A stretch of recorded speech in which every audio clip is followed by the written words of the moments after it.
হঠাৎ করে আল্লাহ নবীর কানে একটা আওয়াজ আসছে, কে জানি কান্না করতেছি। সাহাবীদেরকে রাসূল ডাক দিয়া বলেন, সাহাবীরা রে, চতুর্দিকে খেয়াল করিয়া দেখো কে কাঁদে, কার কার কাছ থেকে কান্নার আওয়াজ আসে। সাহাবীরা খুঁজিয়া দেখলো কান্নার কোনো আওয়াজ পাইতেছে না। সাহাবীরা তালাশ করিয়া দেখলো কান্নার কোনো আওয়াজ নাই।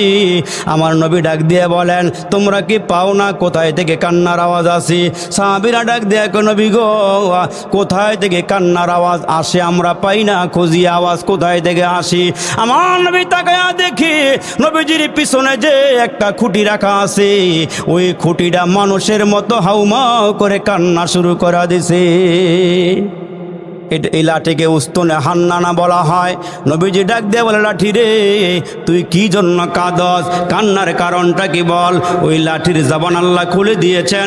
খোলার পরে লাঠি ডাক দিয়ে কই, নবী গো, আমি দুর্ভাগা হয়ে গেলাম, হতভাগা হয়ে গেলাম।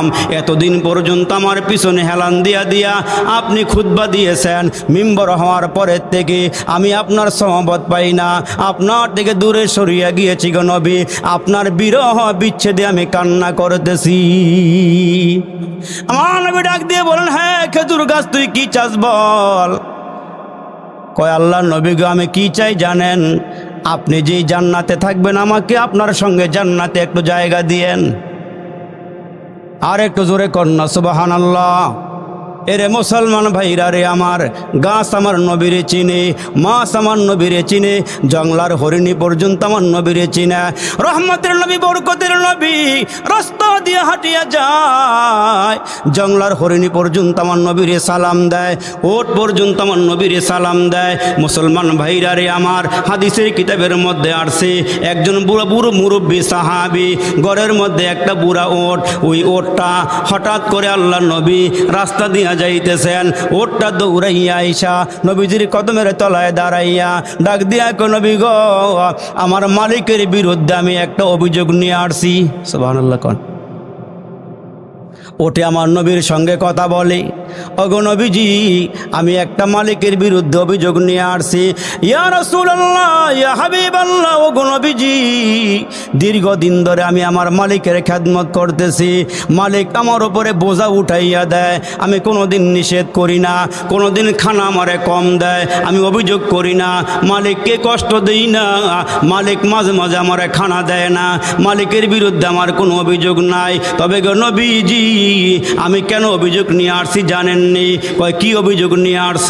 ওটা মানুষের মতো আল্লাহর নবীর সাথে কথা বলতেছে আর বলে, ওগো নবীজি, আমার অভিযোগটা হইল, আমার মালিক আমারে ময়দানে নিয়ে যায়, আমাকে দিয়ে আমার মালিক বোঝা বহন করায়, খানাও ঠিক মতো দেয়, অসুবিধা নাই। তবে আমার মালিক বিকালবেলা যখন ঘরে পৌঁছি, আমারে গোয়াল ঘরে বান্ধিয়া রাখি, আমার মনিব আমার মালিক মাগরিবের নামাজটা পড়িয়া খানা দানা খাইয়া ঘরের মধ্যে শুয়া পড়ে, এশার নামাজটা জামাতে একদিনও পড়ে না, শেষ রাইতে গিয়া কোন রকম এশার নামাজটা পড়ে। ওগো নবীজি, আমি ঘরের মধ্যে চিল্লাই, আমার মালিক ঘুমাইতে পারে না, এই জন্য বিচার নিয়ে আসছি। ওগো নবীজি, এই আমার মনিবকে জিজ্ঞাসা করেন। মনিব ডাক দেয়া কয়, নবীজি, আমি সারাদিন কষ্ট করিয়া বাহিরে থাকিয়া রাতের বেলা ঘরে আইসে একটু ঘুমায়, আর আমার এই ওটটা বিকট আওয়াজ দিয়া আমার ঘুমের ডিস্টার্ব করে গো নবীজি, আমারও বিচার আছে। নবীজি ডাক দেয় কয়, কিরে ওট, তোর মালিক কত বিচার দিল? ওই ওটটা ডেকে বলে, আল্লাহ নবী গো, আমার বিচার হইল, আমার মালিক ওইটা গিয়ে এশারের নামাজটা পড়ে, জামাতে নামাজ পড়ে না, আমার ভয় লাগে না জানি জামাতে নামাজ না পড়ার কারণে আমার মালিকের ঘরে আল্লাহর গজব নেমে আসে কিনা। এই জন্য আমি চিল্লাই আমার মালিকের ঘুম ভাঙ্গাইয়া দিই, যেন ঠিক মতো নামাজটা আদায় করতে পারে।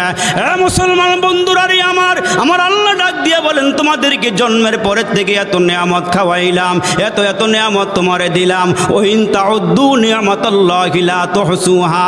এরে বান্দা, এত নেয়ামত দিলাম, নেয়ামত খাইতে খাইতে দাঁতগুলো ক্ষয় করে ফেলাইলি কেন? তুই জিহ্বাটা নাড়াইয়া মালিকের শুকরিয়া আদায় করস না।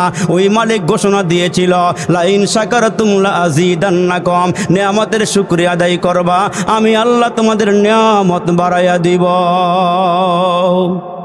কিন্তু বান্দা তোমার ঘরের কুকুরটা তোমার কথা শোনে। এরে বান্দা রাতের বেলা ঘুমাইয়া গেলে তোমার খোয়ারের মধ্যে মোরগ মুরগি তোমার পাহারা দিয়া রাখে, তোমার বাড়িটা পাহারা দিয়া রাখে, তোমার মোরগ মুরগি পাহারা দিয়া রাখে, তোমার গোয়াল ঘরের গরুগুলি পাহারা দিয়া রাখে। এরে বান্দা তোমার ঘরের ফ্যান পানি খাইয়া কুকুরটা তোমার গোলামি করে।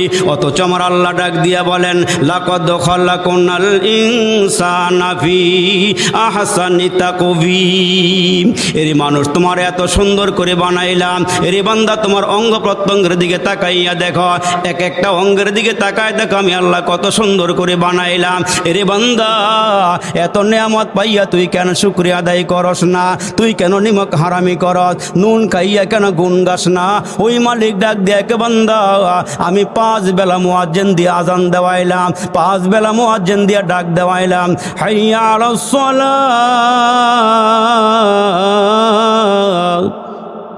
হাইয়া আলাল ফালাহ। মুয়াজ্জিন ডেকে ডেকে বলে, আসো নামাজের দিকে আসো, কামিয়াবির দিকে আসো। তোমাদেরকে 70 বছর পর্যন্ত ডাকা হলো, 60 বছর পর্যন্ত ডাকা হলো, তুমি তো আল্লাহর ঘরে আসলা না, আল্লাহর কুদরতি পায়ে সেজদা দিলা না। আমার আল্লাহ ডাক দিয়া বলেন, মুয়াজ্জিনের আজানটা শুনিয়া তোমরা আমার ঘরে আসো নাই, কিন্তু শুনিয়া রাখো যেই দিন তোমারে ফেরেশতারা ধরবে, খুজু হুবা গুল্লু হুয়া, যেদিন তোমারে শিকলাবদ্ধ করা হবে, হাতের মধ্যে হ্যান্ডকাপ লাগানো হবে, পায়ের মধ্যে বেড়ি লাগানো হবে, ওই মুহূর্তে তুমি চিৎকার দিয়া দিয়া বলবা, আল্লাহ আমার একটু সাহায্য করো। তুমি কানতে কানতে বান্দা চোখের পানি শেষ করে ফেলাইবা। চোখের পানি শেষ হওয়ার পরে বান্দা তোমার চোখ দিয়ে অনর্গল রক্তগুলো বের হবে। আল্লাহ বলেন, তোমরা ডাকতে ডাকতে ডাকতে ডাকতে হয়রান পেরেশান হয়ে গেল, আমি ওই দিন তোমার ডাকে সাড়া দিব না। কেন জানো? দুনিয়ার মধ্যে মুয়াজ্জিনের ডাকে সাড়া দিয়া তুমি আমার ঘরে যাও নাই। এই জন্য আল্লাহ ডাক দিয়ে বললাম, আমি বললাম কারিম রব। ইয়া আইয়ুহাল ইনসানু মা গররাকা বিরাব্বিকাল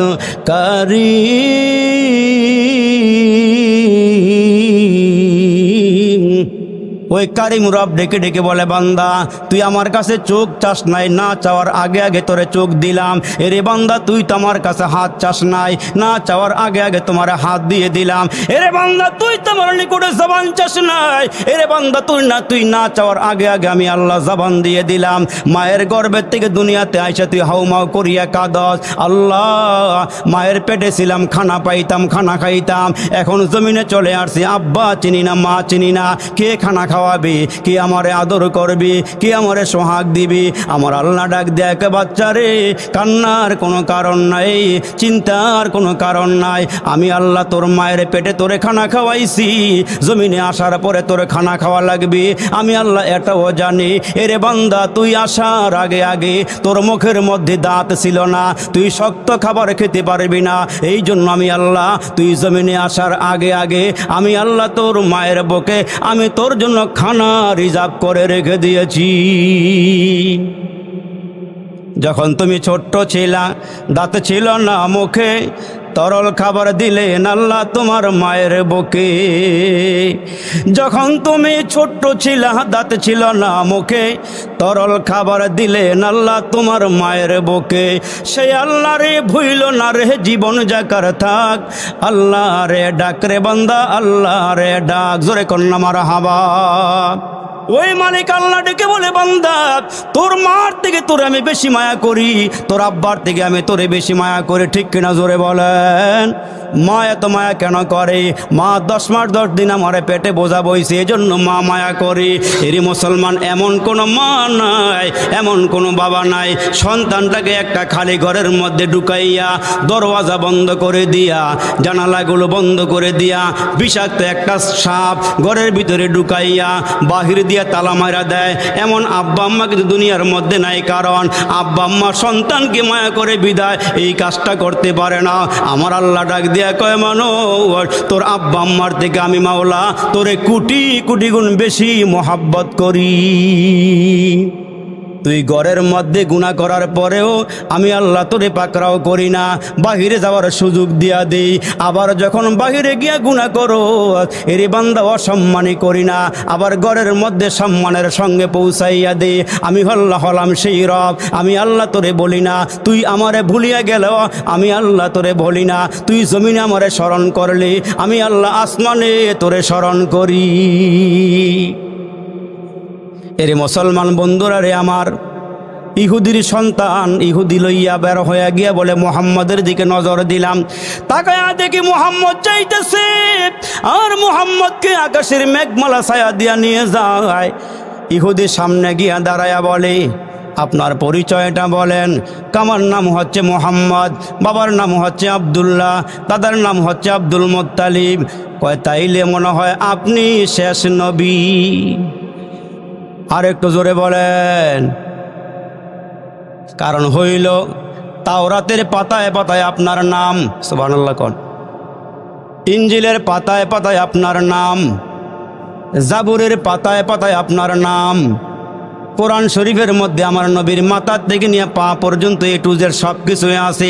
সুবহানাল্লাহ কোন, আওয়াজ দিয়ে বলেন সুবহানাল্লাহ। তাওরাতের পাতায় পাতায় আমার নবীর নাম। ইহুদির আমার নবীর সঙ্গে দুশ্মনী করে, বেয়াদবি করে। একজন তাওরাতের হাফেজ তাওরাতরা খুলিয়া খুলিয়া পড়তে শুরু করে দিল। হঠাৎ করে তাকায় দেখে রে বাবা একটা জায়গার মধ্যে মুহাম্মাদের নাম।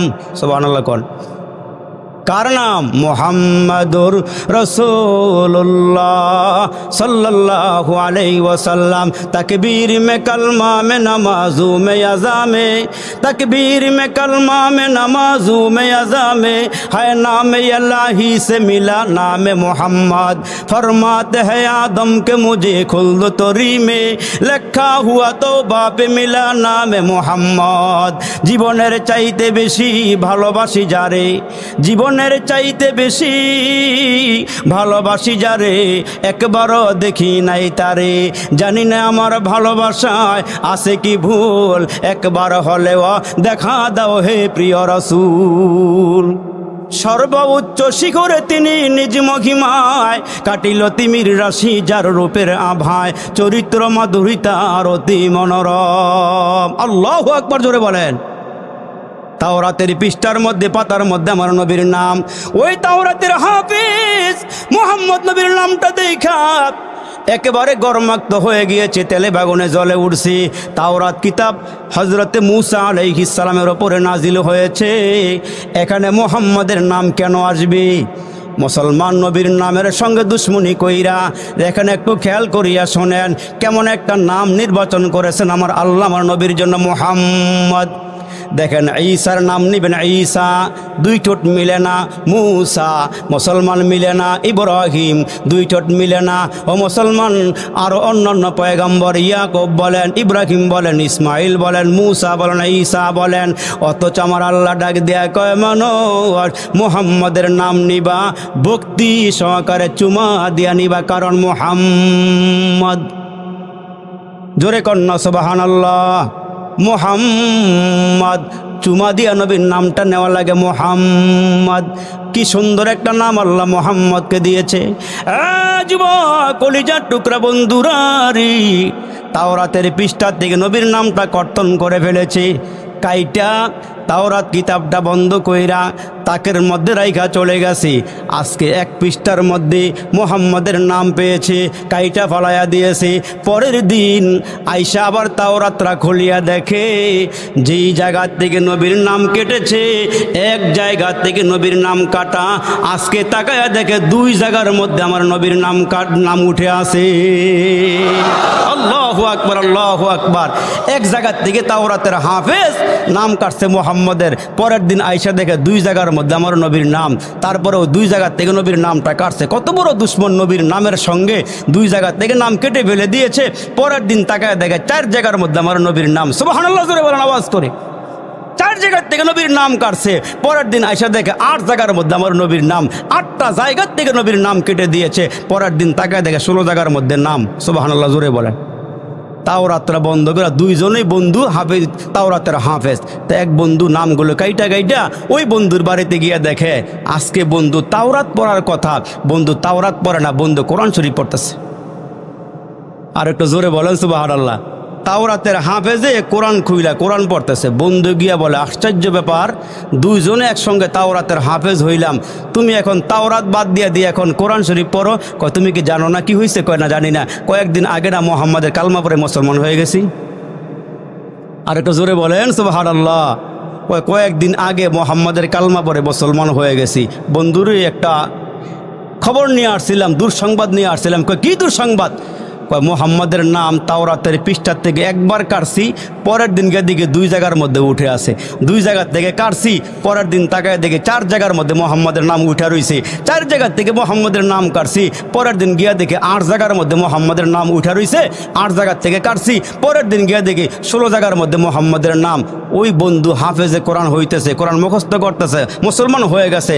সে বলতেছে বন্ধুরে, যদি তাওরাতের পৃষ্ঠার থেকে মুহাম্মাদের নামগুলো এভাবে কাটো, তাইলে পুরা তাওরাতের মধ্যে মুহাম্মাদের নাম ছাড়া আর একটা হরফও থাকবে না, মুহাম্মাদের নাম ছাড়া আর একটা হরফও থাকবে না। আল্লাহু আকবার। ইহুদিরা আমার নবীর এমন চিনে, বাবা যেমন সন্তান চিনে, ইহুদিরা আমার নবীরে তার চেয়ে আরও বেশি ভালো চিনত। তারপরে নবীর সঙ্গে এমন বেয়াদবি করছে, দুশ্মনী করছে। এখনও আসে না নাই দুশ্মন? আসে না নাই? আছে না নাই? আছে, অভাব নাই। কোরআনের সঙ্গে দুশ্মনী, আলেম ওলামার সঙ্গে দুশ্মনী, মুসলমানের সঙ্গে দুশ্মনী করে, কিন্তু আল্লাহ বলেন কোরআন নাজিল করেছি আমি, কোরআন হেফাজতে করবো আমি। জোরে বলেন ঠিক না ঠিক? তো ওই যে লোকটা ইহুদির সামনে দাঁড়ায় বলে, তাইলে আপনি আব্দুল্লাহর ছেলে মুহাম্মদ, আপনি আল্লাহর পয়গম্বর? আমার নবী ডেকে বলেন, হ্যাঁ আমি আল্লাহর পয়গম্বর। তাইলে মনে কিছু না নিলে আমি তাওরাতের মধ্যে আপনার অনেক গুণগান পেয়েছি, আপনার চরিত্র হবে উত্তম চরিত্র। এই চরিত্র আল্লাহ দুনিয়া তার কাউকে দেয় নাই। আপনি মুসলিম হয়েও জালেমকে মুক্ত করে দিবেন, মাফ করে দিবেন, এটা হচ্ছে আপনার চরিত্র। জোরে কোন সুবহানাল্লাহ। তাইলে আপনি যদি একটু আসতেন, আমার ঘরে একটু যাইতেন, সরল মনা পয়গম্বর তো। ঠিক আছে চলেন। আল্লাহর নবী হাঁটি হাঁটি পা পা করে ইহুদির সঙ্গে তার ঘরে গেছে। নবীরে সম্মানের সাথে বসাইছে, বসায় বলতেছে আপনি একটু অপেক্ষা করেন, আমি ভিতর থেকে আসতেছি। ভিতরে যাইয়া পুরো এলাকায় ঘুরা ঘুরা যতগুলো পুরুষ পাইছিল সবগুলো পুরুষ একসঙ্গে কইরা বলে, আমার ঘরে একজন মেহমান আসছে, দামি মেহমান, বরকতি মেহমান। আমি আমার চোখ দিয়া যা দেখেছি তোমরা তা দেখো নাই। মোহাম্মদ আমার একটা গাঁটটি এনে দিছে, কোনো বিনিময় নেয় নাই। আর আমার ছেলে বলতেছে আমি মোহাম্মদের সঙ্গে হাঁটতেছি আর দেখতেছি মোহাম্মদ যখন রাস্তা দিয়ে হাইটা হাইটা যায়, আকাশের মেঘ বলা মোহাম্মদের ছায়া দান করে, গাছগুলো দূরের থেকে উইঠা আইসা এসে আমার এই মোহাম্মদ নবীরে সালাম করে। আর নবীর পায়ের তলার মধ্যে কঙ্কুরি পড়লে এগুলো মোমের মতো নরম হয়ে যায়, খালি জায়গার মধ্যে পা রাখলে সবুজ ঘাস হয়ে যায়। এটা আল্লাহর পয়গম্বর ছাড়া কোনো কিছুই হতে পারে না। চলো তোমরা আমার সাথে আসো। ওই পুরা কাফেলা নিয়ে নবীজির সামনে এসে বলে, মোহাম্মদ তোমার আব্বাম্মা আমার আব্বাম্মা তোমার কুরবান হোক, তুমি এই মুহূর্তে আমাদের প্রত্যেককে কালমা পড়ে মুসলমান বানায় দাও। এই জন্য আল্লাহ ডাক দেয়, হুজুর ওগো নবীজি, আপনাকে আমি 2টা জিনিস দিয়েছিলাম। 1 নম্বর হলো 30 পারা কোরআন দিছি, আর 2 নম্বরে আপনাকে আমি একটা উত্তম চরিত্র দান করেছি। এই জন্য আল্লাহ রসুল যখন মক্কা শরীফে জন্ম নিলেন, জন্ম নেওয়ার পরে যখন ছোট থেকে আস্তে আস্তে বড় হইতেছেন, 40 বছর একদিন পূর্ণ হওয়ার পরে আল্লাহ তাআলা বিশ্বনবীকে ডাক দিয়ে হেরা গুহার মধ্যে নিয়ে যখন কোরআন দিলেন, তো আল্লাহ জানাই দিলেন, নবী আপনার দায়িত্ব কি? ইয়াতলু আলাইহিম আয়াতিহি, আপনি কাফেরদের সামনে দাঁড়ায়া দাঁড়ায়া কোনো কথা বলবেন না, এদেরকে কিছুই বলবেন না, শুধুমাত্র কেবলমাত্র দাঁড়ায়া দাঁড়ায়া কোরআন তেলাওয়াত করবেন। তো নবী যখন কোরআন তেলাওয়াত করে, আর নবীর কণ্ঠের মধ্যে আল্লাহ এমন একটা মজা দিয়েছিলেন, এমন চমকদার শান ছিল আল্লাহ পাকের রসুলের কোরআন তেলাওয়াতের মধ্যে, যত দূর থেকে মানুষ কোরআন তেলাওয়াত শুনছে, নবীজির সামনে না আইসা কেউ পারে নাই। আর একটু জোরে বলেন সুবহানাল্লাহ, আল্লাহু আকবার। কোরআন তেলাওয়াতের এত মজা ছিল, এত স্বাদ ছিল, নবীজির কাছে না আইসা পারে নাই। তো আসলে পরে দেখা গেছে আব্বা যখন আসে ছেলে মেয়ে রাইখা কালমা পরে মুসলমান হয়ে যায়, ছেলে যখন আসে আব্বা আম্মা রাইখা সন্তান কালমা পরে মুসলমান হয়ে যায়। ইতিহাস তো আমরা জানি, ওই কাফের বেদিনরা মোহাম্মদের পিছনে লাগছে। প্রথম গিয়ে লোভ দেখাইছিল যে মোহাম্মদকে লোভ দেখাইয়া দেখো মোহাম্মদ এই কাজ থেকে সরে আসে কিনা। তখন মোহাম্মদের কাছে গিয়ে বলে, মোহাম্মদ তুমি কি চাও? নেতৃত্ব চাও? তাহলে তোমাকে নেতৃত্ব দিয়ে দেই। আর কি চাও? তুমি কি মক্কা নগরীর ক্ষমতা নিতে চাও? দিয়ে দেই। ধন সম্পদ নিতে চাও? এইটাও দিয়ে দিব, অসুবিধা নাই। সুন্দরী মেয়েকে বিয়ে করতে চাও? এইটাও অসুবিধা নেই, দিয়ে দিব। রসুলকে একটার পর একটা লোভ দেখাইতেছে। অথচ আমার নবী দাঁড়ায় বলে, চাচা, যা দেওয়া সম্ভব আর যা দেওয়া সম্ভব না। আকাশের সূর্য দেওয়া সম্ভব না, আকাশের চন্দ্র দেওয়া সম্ভব না। তারপরে যদি আপনারা বলেন যে আকাশের সূর্য দিবেন এক হাতে, চন্দ্র দিবেন আরেক হাতে, আর বলবেন যে তুমি কোরআন তেলাওয়াত কইরো না, কালিমার দাওয়াত দিও না, দুনিয়ার সব বিসর্জন দিব, আমি কোরআন তেলাওয়াত করা বন্ধ করব না। আল্লাহ বলে, নবীজি আপনি চালায়া যান, আপনি চালায়া যান। তো রসুল চালাইতেছে, কোরআন পড়তেছে। যখন এইটাও সম্ভব হইল না, তখন এরা রাস্তার মোড়ে মোড়ে দাঁড়ায় বলে, মোহাম্মদ পাগল, মোহাম্মদের কাছে কেউ যাইও না। আর মোহাম্মদ পাগলের যে বড় জাদুকর, মোহাম্মদ যেগুলো বলে, এই মোহাম্মদের এগুলো শুইনা আমার দলের লোক চলে যাইতেছে, মোহাম্মদের দল ভারী হইতেছে, এই জাদুকরের কাছে কেউ যাইও না। জায়গায় জায়গায় লোক খাড়া করাইয়া দিছে। চতুর্দিক থেকে যখন মক্কা ওই হজের সময় লোকজন আসতেছে, তখন দেখা গেল কেউ মোহাম্মদের কাছে আসতে দেয় না। কিন্তু যেই আসে খালি হাতে লইয়া যায় কালমা। জোরে কোন সুবহানাল্লাহ। আসে খালি হাতে, যাওয়ার সময় কালমা নিয়ে যায়। আর বলে যারা মোহাম্মদকে পাগল বলে, আসলে এরাই পাগল, মোহাম্মদ আসলে পাগল না। তখন আমার নবী দাঁড়ায় বলতেছেন, তোমরা ভালো করে শুনিয়া রাখো, তোমরা মক্কার যত নেতা আসো, যত রকমের শিক্ষিত জ্ঞানী গুণীজন আসো, আমি একটা চ্যালেঞ্জ করলাম তোমাদের সামনে। কয় কি চ্যালেঞ্জ? কয় পারলে তোমরা আমার কোরআনের মতো একটা কোরআন বানায় নিয়ে আসো, আর যদি না পারো কমস কম ছোট্ট একটা সূরা আছে সূরায়ে কাউসার, ওইটার মতো হইলেও একটা সূরা বানাইয়া তোমরা নিয়ে আসো। এরা এই চ্যালেঞ্জ গ্রহণ করার পরেও, এরা যখন বহু চেষ্টা করার পরে এরা সূরার মতো সূরা বানাইয়া নিয়ে আসতে চেষ্টা করেছিল, কিন্তু মুসলমান একটা সূরা তারা সামনে নিয়ে, এই সূরার উপর অনেক মেহনত করছে কবি সাহিত্যিক জ্ঞানী গুণীজনদের সামনে নিয়ে, এই কোরআনের মতো কোরআন বানাইতে গিয়া শেষ পাড়ার মধ্যে সূরায়ে ফিল, এই সূরায়ে ফিলটা সামনে নিয়ে, এটাকে সামনে নিয়ে, এটাকে ফলো কইরা এরা সূরার মতো সূরা বানাইয়া মুহাম্মদের চ্যালেঞ্জ গ্রহণ কইরা মুহাম্মদ নবীর সামনে গিয়ে দাঁড়াইছে। মুহাম্মদ, তোমার চ্যালেঞ্জ আমরা গ্রহণ করেছি, তোমার আল্লাহর কোরআনের সূরার মতো একটা সূরা আমরা বানায় নিয়ে আসছি। রসুল ডাক দিয়ে বলেন, কখনো সম্ভব নয়। আল্লাহ বলেছেন যে আমার কোরআনের মতন কোরআন কেউ বানাইতে পারবে না, আমার কোরআনের সূরার মতো কেউ সূরা বানাইতে পারবে না। সুবহানাল্লাহ বলে। এখন এরা বলে না, একটা সূরা বানায় নিয়ে আসছি। কয় কি সূরা বানায় নিয়ে আসছো? কয় আপনার ডাকে শোনেন। এরা পড়তেছে, আলম তারা কাইফা ফাআলা রাব্বুকা বিআসহাবিল ফিল আলম ইয়াজআল কাইদাহুম ফি তাদলিল ওয়া আরসালা আলাইহিম তায়রান আবাবিল তারমিহিম বিহিজারাতিম মিন সিজ্জিল ফাজআলাহুম কাআসফিম মাকুল। আমগো কোরআনের সূরাটা পড়া শেষ করে 11টা লেখা রয়েছে, কামগোটা শোনো। কয় পড়ো। এরা পড়তেছে, আল ফিল মাল ফিল। নাউজুবিল্লাহ, জোরে কর নামাজ দিয়া। এরা সূরা বানাইছে, আল ফিল মাল ফিল ওমা আদরাকা মাল ফিল যামবুন কলিলুন ওয়া খুরতুমুন তাওয়িল। কয় আল ফিল মাল ফিল, যার অর্থ হলো হাতি। ওমা আদরাকা মাল ফিল, জানো হাতি কি জিনিস? কয় যামবুন কলিলুন ওয়া খুরতুমুন তাওয়িল, কয় যার লেজ হলো ছোট, সুর হলো লম্বা। নাউজুবিল্লাহ, জোরে কন। অথচ আল্লাহ বলেছেন কোরআনের মতো কোরআন কেউ বানাইতে পারবে না। কিয়ামত পর্যন্ত চ্যালেঞ্জ করে দিলাম, আমার কোরআনের মতন কোরআন বানাইতে পারবে না। তো রসুলকে 1 নম্বর দায়িত্ব দিলেন যে হুজুর আপনি খালি কোরআন শরীফ পড়বেন, এটা আপনার কাজ। তা এখন ওই কাজটা যারা করে, এটা নবীওয়ালা কাজ, ঠিক কিনা জোরে বলেন? এটা কার কাজ? এটা নবীওয়ালা কাজ। এই জন্য প্রত্যেকটা মানুষকে নবীওয়ালা কাজ করতে হবে। বাল্লিগু আন্নি ওয়ালাউ আয়া। যদি আপনি একটা আয়াতও জানেন, একটা মাসআলাও জানেন, তাহলে অপর ভাইয়ের কাছে পৌঁছায় দেওয়ার দায়িত্ব হচ্ছে আপনার। এই জন্য আল্লাহ তাআলা ডাক দেয়, নবী আপনাকে 2টা জিনিস দিলাম। 1 নম্বরে 30 পারা কোরআন দিলাম, 2 নম্বরে আপনাকে একটা সুন্দর চরিত্র দিলাম। নবীজি মায়ের খাইয়া গিয়া কইছে, ভাই আপনি কি হাতে ব্যথা পাইছেন? সুবহানাল্লাহ, জোরে কোন। আপনি কি ব্যথা পাইছেন? তাহলে আমারে মাফ করে দিয়েন। নবীজি ফাতেমার ঘরে গিয়ে দাঁড়াই গিয়া দেখে ঘরের সবাই খানা খাইতে পারতেছে না, ঘরে কোনো চুলাই জ্বলে না। ওই সময়ে একটা খেজুর 2জনে ভাগ করে খায়, 2টা খেজুর 3জনে ভাগ করে খায়।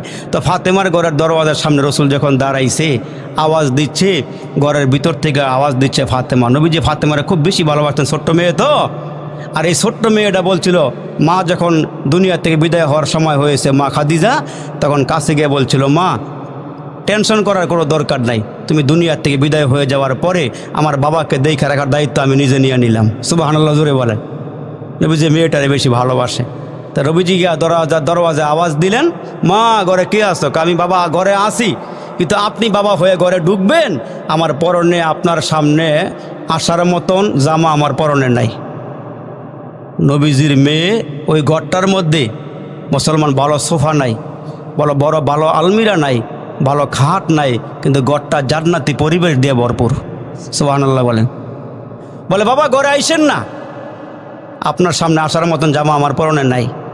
বাবা তো নিজের গায়ে চাদর ছিল, ফিকা দিয়েছে, মা এটা পরো, এটা পরো মা, আমি আসতেছি। পড়ছে, ঘরের ভিতরে ঢুকছে।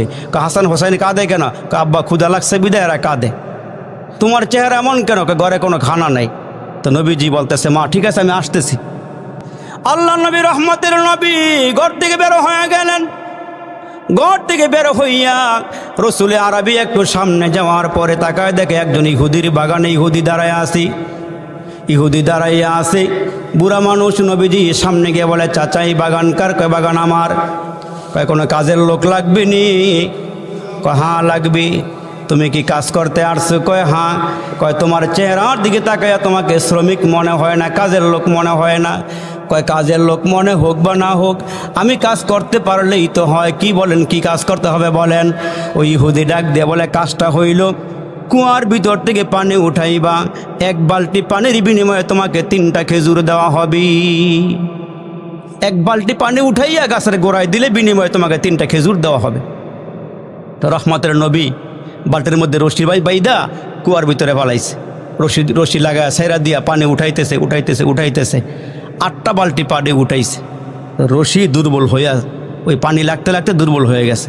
তো যখন টান দিছে মাঝখান দিয়ে রশি ছিঁড়া বালতি নিচে পড়ে গেছে। ইহুদি দূরের থেকে ফলো করছে, মোহাম্মদ কাজটা করলো কি? এত গভীর কুয়ার মধ্যে আমার বালতি ফালাই দিছি, আমি উঠাবো কি করে? নিজের গোস্বাকে হজম করতে পারে নাই। রহমতের নবীর সামনে আইসা আমার নবী কেমন জোরে একটা থাপ্পড় দিচ্ছে গালের মধ্যে। আমার নবীজি গালের মধ্যে থাপ্পড় খায়া চোখের পানিগুলো ছেড়ে দিয়ে বলে, চাচা আমি কোনো অন্যায় করি নাই, আমার কেন আঘাত দিলেন? আপনি কি আঘাত দিয়া হাতে ব্যথা পাইছেন? আমারে মাফ করে দিয়ে। সুবহানাল্লাহ জোরে বলেন আওয়াজ দিয়ে, আমারে মাফ করে দে। ব্যথা পাইছেন? কয় তুমি আমার বালতি উঠাই দিয়ে যাও। বলে চাচা আমার বিনিময়টা আগে দেন, 3 8 24টা খেজুর আমার হাতে দেন, বালতি উঠাই দিয়ে যাব। তাই নাকি? কয় হ্যাঁ। রহমতের নবী 24টা খেজুর হাতে দিলেন। নবুয়তের হাত কুয়ার কিনারায় গিয়ে বাড়াইয়া দিয়ে বলে, আল্লাহ এই হাত তোমার দেওয়া, এটার কোনো ক্ষমতা নাই। নবুয়ত দিছো তুমি আমারে, আল্লাহ হাত বাড়াইয়া দিলাম। ইহুদি দূরের থেকে ফলো করে দেখে যত নিচে বালতি, রসুলের হাত আস্তে আস্তে নিচের দিকে বাড়তে একবারে বালতি পর্যন্ত পৌঁছে গেছে। নবুয়তের হাত তো বাড়তে বালতি পর্যন্ত পৌঁছে গেছে। বালতি উঠাই দিয়ে বলে, চাচা কাছে একটু আসেন, হাতটা আমার দেন, আপনার হাতটা আমার হাতে দেন। তো রসুল ওই মুরব্বীর হাতটা টেনে আইনা বকে লাগায়, চাচা আমারে মাফ করে দেন, আবার দেখা হবে। ইহুদি চিন্তা করে কি এটা কেমন লোক করে, থাপ্পড় দিলাম, বালতি উঠাই দিয়ে গেল, আবার নিজে মাফ চাই, এটা কেমন? নিজের ভিতরে একটা অনুভূতি জাগ্রত হয়েছে, আমি অন্যায় করে ফেলাইছি। তো একটু সামনে গিয়া ঘরের থেকে চাকু আই না, পাথরের মধ্যে হাত রাইখা যে হাত দিয়ে থাপ্পড় দিছে এটা কাইটা ফালাই দিছে। আল্লাহু আকবার জোরে আওয়াজ করে বলেন। ফালাইয়া দিয়া চিন্তা করে এই কাটা হাত লয়ে মোহাম্মদের সঙ্গে দেখা করব। এই কাটা হাত বালতির ভিতরে ব্যাগের ভিতরে ঢুকাইয়া নবীজিরে খুঁজতে গিয়া ফাতেমার ঘরের সামনে পাইছে। আওয়াজ দিছে, আমার মোহাম্মদকে ঘরে আছে? কয় হ্যাঁ আছে। নবীজি ঘর থেকে বের হয়ে আসছে, কি চাই? কয় আমি আপনারে মারছিলাম, এই হাত কাইটা ফালাইছি, আমার আপনি মাফ করে দেন। নবীজিকে কাটা হাতরা কই? কয় কাটা হাত ব্যাগের ভিতরে আছে। কয় তাই নাকি? কয় হ্যাঁ। কাটা হাতরা আগে লো, মাফ করা পরে কাটা হাত আগে লো। কাটা হাতরা আমার নবী ব্যাগের ভিতর থেকে লইয়া যেখান দিয়ে কাটছিল এখানে লাগাইয়া দিয়া মুখের থেকে থালা থুতুয়াই না, লালাই না, ব্যান্ডেজ করে দিছে। ইহুদি বলে, আমি তাকাইয়া দেখি আগের চেয়ে বেশি ভালো করে জোড়া লেগে গেছে। জোরে কোন সুবহানাল্লাহ। আমার হাত সুস্থ হয়ে গেছে, আগের থেকে শক্তি বেশি চলে আসছে। আল্লাহু আকবার। এই ছিল আমার রহমতের নবী। এই জন্য আমার আল্লাহ বলেন, লাকাদ কানা লাকুম ফি রাসূলিল্লাহি উসওয়াতুন হাসানা। তাহলে নিয়ে আসতে কোন তো এখন আল্লাহ পাকের নবী রহমতের নবীর হাতে হাত দিয়ে ওই ইহুদি কালমা পরে মুসলমান হয়ে গেছে। জোরে কোন সুবহানাল্লাহ, সুবহানাল্লাহ। এই জন্য আমার নবীর নবীর শানে আল্লাহ ডাক দিয়ে, নবী গো আপনার উম্মতগুলোকে জানাইয়া দেন যে প্রত্যেকটা উম্মতের জন্য আপনার মধ্যে রয়েছে গ্রহণ করার মতো উত্তম আদর্শ। তা আমার নবীর আদর্শ যারা গ্রহণ করবে এই মানুষগুলো ধোঁকাবাজ হতে পারে না, মানুষকে ঠকাইতে পারে না, মানুষকে গালমন্দ করতে পারে না, মানুষের সঙ্গে খারাপ আচরণ করতে পারে না। এরা উত্তম আচরণ করবে, উত্তমভাবে চলাফেরা করবে, এরা নবীর তরিকার মতো চলবে, নবীর তরিকার মধ্যে এরা বরকত নিতে পারবে। এই জন্য আমরা এখানে যারা আসছি আল্লাহ পাক ডেকে বলেছেন, নবী আপনাকে কোরআন দিলাম, এই কোরআনটা উম্মতকে আপনি দিয়ে গিয়েছেন, আপনাকে চরিত্র দিলাম, এই চরিত্র উম্মতকে দিয়ে গিয়েছেন। এই দুইটা জিনিস যদি আমরা প্রত্যেকটা উম্মত আঁকড়িয়ে ধরতে পারি, ইনশাআল্লাহ কিয়ামত পর্যন্ত কোনো বাতিল শক্তি আমাদেরকে শেষ করতে পারবে না। জোরে বলেন ঠিক না বেঠিক? কিন্তু আমরা আমাদের জায়গার থেকে সরে গিয়েছি বিদায় জায়গা মতন আমরা কিছুই করতে পারি না, আল্লাহর সাহায্য আমরা পাই না, আমরা কাফেরদের হাতে মার খাই, বেঈমানদের হাতে আমরা মার খাই। এই জন্য আমরা যদি মুসলমান ঠিকমতো আল্লাহ পাকের রসুলের তরিকার উপরে চলতে পারি, যদি আমরা আল্লাহ তাআলার গুণগান ঠিকমতো করতে পারি, আল্লাহ বলেছেন মোমেনদের সাথে আমি আসি, মোমেনদের সাথে আমার সাহায্য আছে। মোমেন কারা? কালিমা পড়েছে যারা, মোমেন হলো তারা। সুবহানাল্লাহ, সুবহানাল্লাহ। তাইলে দেখা গেল এই পৃথিবীর মধ্যে যত গোষ্ঠী আছে কোনো গোষ্ঠীতে কালমা পড়ে না, আমরা কালিমা পড়েছি বিদায় আমরা মুমিন, আমাদের সঙ্গে আল্লাহর সাহায্য থাকবে। আর ওই সাহায্য নেওয়ার জন্য আমাদেরকে পরিপূর্ণভাবে ইসলামের ভিতরে দাখিল হইতে হবে, ইসলামের ভিতরে প্রবেশ করতে হবে। কোনো একটু ঢুকলাম আর একটু ঢুকলাম না, এমন না, পরিপূর্ণ ঢুকলে পরে আল্লাহ তাআলা আমাদেরকে রহমত দান করবেন। এই জন্য আমি অগুচালো কিছু আলোচনা গরমের ভিতর দিয়ে আপনাদের সামনে রাখলাম। আমি এবং আপনারা সহকারে আল্লাহ যেন কথাগুলোর উপরে আমল করার তৌফিক দান করে, বলেন আমিন। আর একটু জোরে আওয়াজ করে বলেন আমিন। আল্লাহ যেন ব্যবসায়ী ভাইদের এই আয়োজনটা কবুল। যালামনা আনফুসানা ওয়া ইল্লাম তাগফির লানা ওয়া তারহামনা লানাকুনান্না মিনাল খাসিরিন। রব্বানা ফাগফির লানা যুনুবানা ওয়া কাফির আন্না সাইয়্যাতিনা ওয়া তাওফানা মা'আল আবরার। ইয়া আউওয়ালাল আউওয়ালিন ইয়া আখিরাল আখিরিন ইয়া যাল কুওয়াতিল মাতিন ইয়া আরহামার রাহিমিন ইয়া আরহামার রাহিমিন ইয়া আরহামার রাহিমিন। ফেলিয়া না দিও রে মালিক, ফেলিয়া না দিও, গুনাহ যত করেছি আমরা ক্ষমা তুমি করিও। বেগুনা পাঠাইছ রে মালিক, গুনাহ নিয়া যাব, কবরে হাসরে তোমায় কেমনে মুখ দেখাবো। চামড়া ঢিলা দাড়ি পাকা, আল্লাহ পাকা যাদের চুল, আল্লাহ তাদের ক্ষমা করো জীবনের সব ভুল। জ্বালাইও না আমরা রে আল্লাহ দোজখের আগুনে, এমন কঠিন আগুন সহিব কেমনি।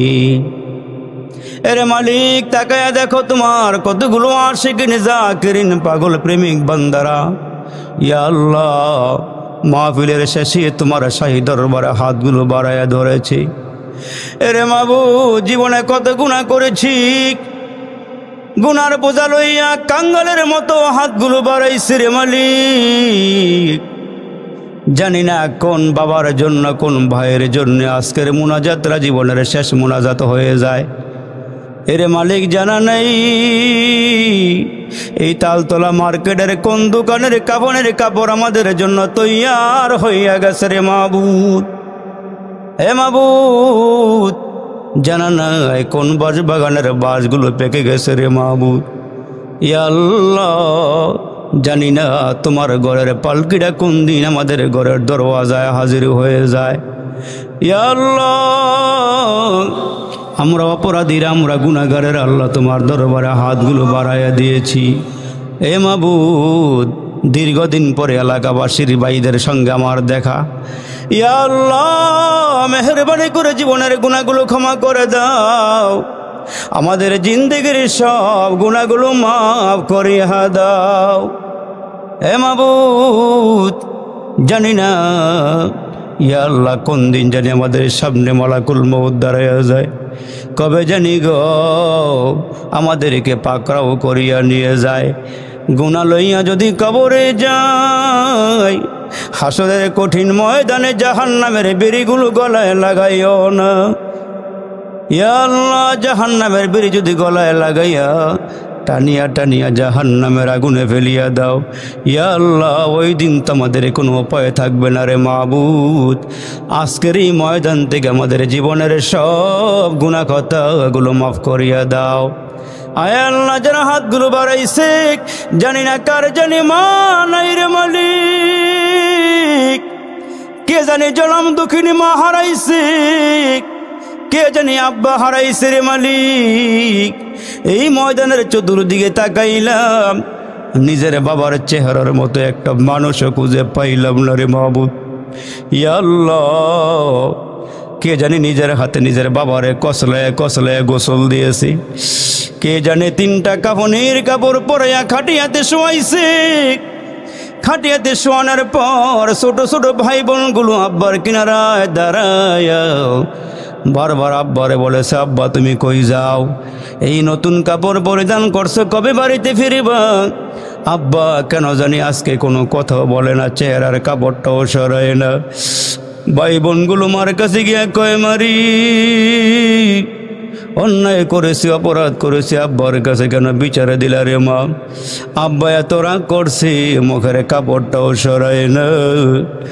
মা ডেকে ডেকে বলে, সন্তান রে, বাবার চেহারাটা জীবনের মতো দেখাল, এই চেহারার মানুষটা কোনোদিন ঘরে ফিরবে না, কোনোদিন টান দিয়া কোলেও নেবে না।